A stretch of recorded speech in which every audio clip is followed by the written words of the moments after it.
National medicos organisation ఆధ్వర్యంలో తెలంగాణ రాష్ట్ర సర్వసభ్య సమావేశం వరంగల్లోని ఇండియన్ మెడికల్ అసోసియేషన్ హాల్లో ఘనంగా నిర్వహించారు.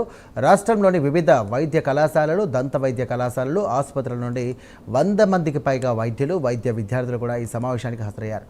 ప్రతి సంవత్సరం నిర్వహించే ఈ రాష్ట్ర సర్వసభ్య సమావేశంలో భాగంగా గత ఏడాది కాలంలో సంస్థ చేపట్టిన సేవా కార్యక్రమాలు, సంస్థాగత కార్యకలాపాలు, సాధించిన విజయాలపై సమగ్ర నివేదిక ప్రకటించారు. అదేవిధంగా 2026-27 సంవత్సరానికి గాను సంబంధించినటువంటి నూతన రాష్ట్ర కార్యవర్గ ఎంపిక, రాబోయే సంవత్సరానికి సంబంధించిన కార్యాచరణ ప్రణాళికలపై కూడా విస్తృతంగా చర్చించి నిర్ణయాలు తీసుకున్నారు. ఈ సందర్భంగా ముఖ్య అతిథులుగా పాల్గొన్న మాజీ సిబిఐ జాయింట్ డైరెక్టర్, మాజీ ఐపీఎస్ అధికారి శ్రీ వివి లక్ష్మీనారాయణ, అప్పల ప్రసాద్ వైద్యుల సామాజిక బాధ్యత, గ్రామీణ ప్రాంతాల్లో సేవ అవసరం, అలాగే జాతి నిర్మాణంలో వైద్యుల పాత్ర తదితర అంశాలపై కూడా ప్రేరణాత్మక ప్రసంగాలు చేశారు.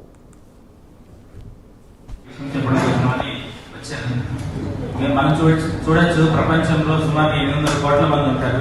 అందులో మనకు తెలిసిన వాళ్ళు, ఫేమస్ వాళ్ళు కొంతమంది పేరు చెప్పండి అంటే మనకు 100 మెంబర్స్ పేరు కూడా రాయలేదు, చాలా కష్టం అవుతుంది.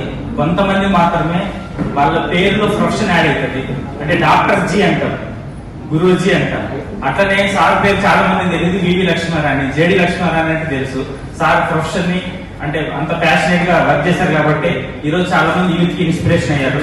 So sir 90 batch IPS officer, చాలా సిబిఐ జాయింట్ డైరెక్టర్ గా ఉన్నారు.